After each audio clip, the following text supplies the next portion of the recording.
السلام عليكم ورحمة الله تعالى وبركاته. نتمنىكم إن شاء الله يا ربي تكونوا في أحسن الأحوال. اليوم إن شاء الله كيف كتشوفوا معايا غنقدم معكم واحد الطبق ديال الرز اللي كيجي رائع.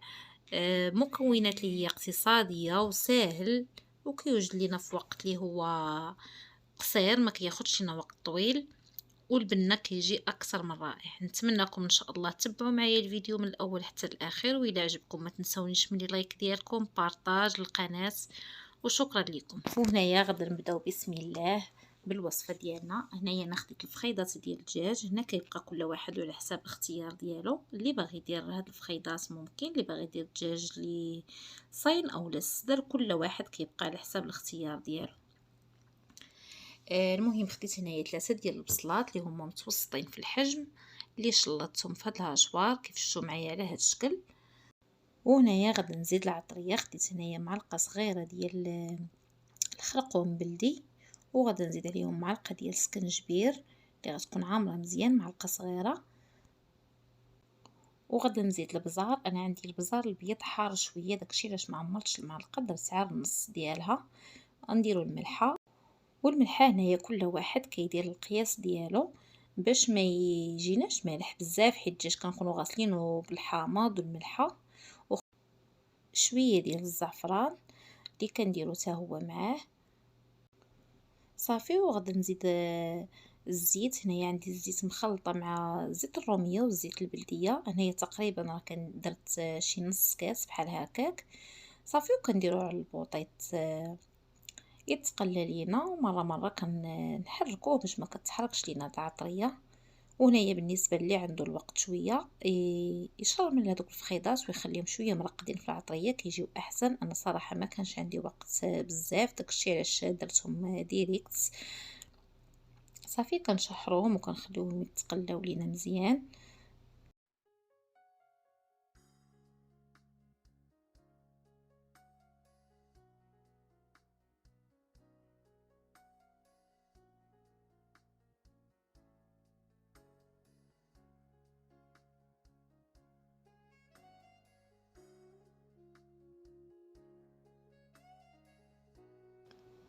صافي هنايا من بعد ما تقلاو لينا الفخيضات مزيان، زدت عليهم هنايا واحد الربيطه ديال الربيع اللي غسلتها وقبضتها صافي. وكنزيدها ليه، وزدت كاس ديال الماء. هنا ما بانش ليا المقطع، ما عرفتش علاش صراحه. المهم درت كاس ديال الماء فاش طابوا ليا دوك الفخيضات صافي، وكنخليه يطيب. وهنايا راني وريتكم الروز اللي كنستعمل، صراحه زوين ما كيتحلش لينا في الطياب. خديت هنايا طنجره اللي درت فيها شويه ديال الزبده، تقريبا واحد 2 معلقات ديال الزبده صافي. كنخليوها حتى كتذوب. وهنايا راه ما كنغرفلوش على الطنجره اللي عندنا فيها هاد الفخيضات ديال الدجاج صافي. مره مره كنحركهم صافي. هنايا كيبانوا لي راه طابوا باش ما يتحلوش لينا بزاف، راني غادي نطفي عليهم. وهنايا كيف كتشوفوا معايا من بعد ما دابت لي الزبده زدت هنايا شويه ديال القرنفل على حبيبات قلال، ما نقووش بزاف.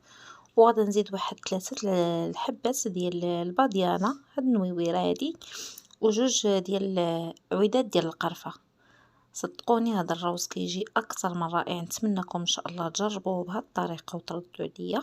صافي كنغسل الروز مزيان من داك النشا ديالو حتى ما كيبقاش داك النشا ديال الروز، وكنصفيه وكنجيبو وكنديرو في الطنجره، وكنبقى نحرك فيه على هذا الشكل حتى كيتشرب ليا مزيان ديك الزبده. وغادي نزيد عليه شويه ديال الزيت وكنحركو مزيان مزيان حتى كيتقلى ليا.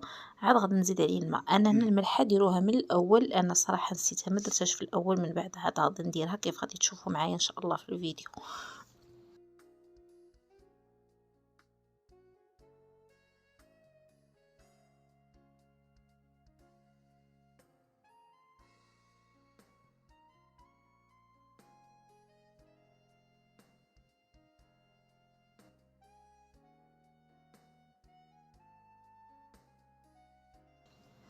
صافي هنايا غادي نحيد هاد الفخيطات غنحطهم على جنب، غنديرهم في العطا اللي غادي ندهنهم بشويه د الزبده من بعد ان شاء الله، وغندخلهم يتحمروا صافي. وغادي نخلي هاد المريقه غادي نخليها تشرب ليا مزيان حتى كتختار لينا ديك البصله والمريقه ديالها.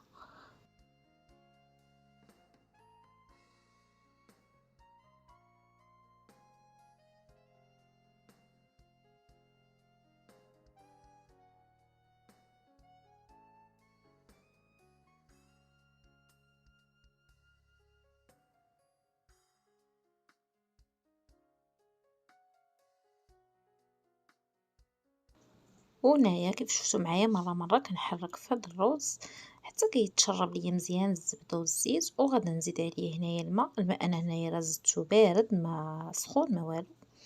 كنغطي على الروز وكنقيس عليه البوطون ونغطي عليه ونخليه يطيب على خاطرو. إلا بان ليا باقي لا تشرب ليا داك الماء أنا راه من بعد غادا نزيد عاوتاني تقريبا واحد 2 كيسان ديال الماء حتى كيطيب ليا الروز.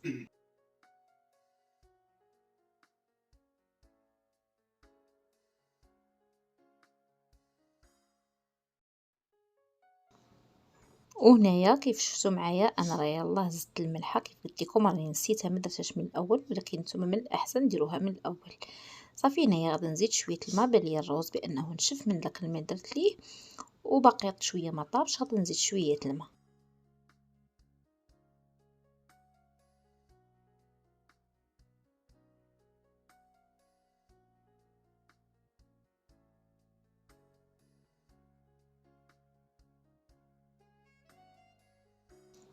هنايا انا كانت مسواجده عندي ها شويه ديال البطاطا، هذه بطاطا حلوه اللي كانت عندي في المجمد، ودرتها هنايا في هاد المقيله درت عليها معلقه ديال الزبده، درت معلقه ونص ديال السكر سنيده.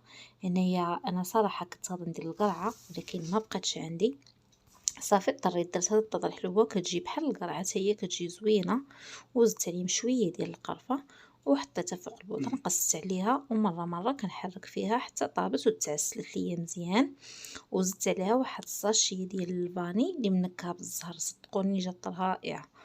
هنايا انا صافي من بعد ما وجد لينا الروز ديالنا صافي خديته كنبدا نقدم فيه هكا في الطبق ديال التقديم، وغادا نبدا نحيد منه داك الحبات ديال القرنفل وديك القرفه اللي درنا فيه.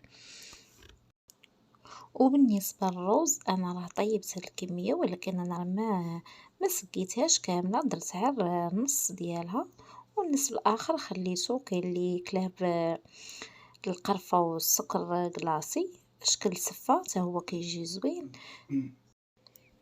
وكيف غادي تشوفوا معايا انا راه قدمتها بشويه ديال البصله، درت حتى شويه ديال البصله صراحه ما كنتش ناويه غادي نديرها حتى الاخير، ودرت شويه البصله اللي طيبتها وعسلتها. وهنايا الروز انايا غادا نسقيه بهذه الطريقه كيف كتشوفوا معايا، كندير شويه من المرقه راه ما كياخذش لنا مرقه اللي هي كثيره صافي، وكنخلط فيها هذا الروز مزيان كيتلبس ليا ديك المريقه باش كيجي كامل مسقي وكيجي بنين. المهم نتمنىكم ان شاء الله تجربوه بهذه الطريقه وتردوا عليا الصراحه كيجي رائع. نخليكم مع الفيديو.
وهذا هو الشكل النهائي ديالنا ديال الطبق. كيف كتشوفوا معايا كيجي على هذا الشكل، الصراحه كيجي رائع. نتمنىكم تجربوه. كيف شفتوا معايا راه ما كياخذش لينا وقت اللي هو طويل ومقادير اللي هي كثيره. هنايا انا ديك البطاطا اللي عسلتها درتها هنايا في هاد الجبانيات اللي صغار باش اللي بغاها ياخدها واللي ما بغاهاش صافي ماشي مشكل. كل واحد كيبقى على حسب الذوق ديالو. انا صراحه عجباتني، جات بهاد الطريقه زوينه. بالنسبه اللي ما باغيش يديرها ويدير القرعه الحمراء حتى هي راه كتجي زوينه. وزينته بشويه ديال اللوز. هنايا غنقول لكم وصلت معكم النهايه ديال الفيديو. نتمنى ان شاء الله هذا الفيديو ديال اليوم يعجبكم، والى عجبكم ما تنسونيش من لايك ديالكم، التعاليق ديالكم اللي كتشجعني، البارطاج. وشكرا لكم بزاف، والبنات اللي كتوحم تسمح لي بزاف بزاف. والسلام عليكم.